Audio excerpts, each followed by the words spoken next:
about Hong Kong. 350,000 people there have British passports, dual nationality passports. And you have said that they can come here after this draconian new law that Beijing is introducing there.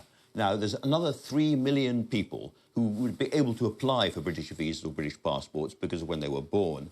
Are you absolutely clear that those people can get British passports and will get British passports if they apply?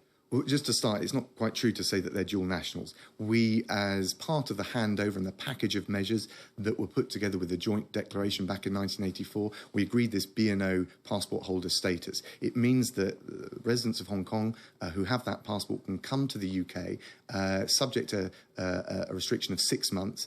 And what we're saying now is if China follows through with this national security legislation, which very clearly violates not just the autonomy that is guaranteed under Chinese law and that the Chinese agreed under the joint declaration as a matter of international law to uphold, it undermines the freedoms that were also protected in the same way. If it follows through on this legislation, we will give those people who hold B&O passports the right to come to the UK. We'll lift that 6-month restriction. We'll allow them to come to the UK to live, to apply, to study and work for extendable 12-month periods, and that will provide a path to citizenship. In terms of the numbers, it's very... Look, I mean, you're absolutely right. The figures you just set out are right, but our assessment, we looked at this very carefully. You're not going to get all of those people. A fraction of them would actually come to the UK. But we have got... I'm the child of a refugee. We've got people around the cabinet table with similar stories. Our Home Secretary's family came over at the time of Idi Amin expelling the Indians from Uganda. We are not going to turn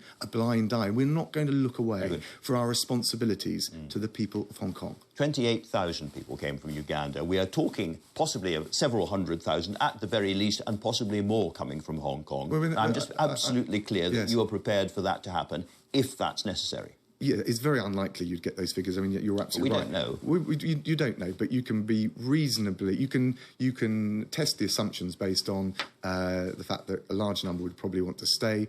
That others may go to countries in the region. But frankly, this is a point of principle. And we have a duty to the people of Hong Kong. And as I said, we will not just look the other way. After the death of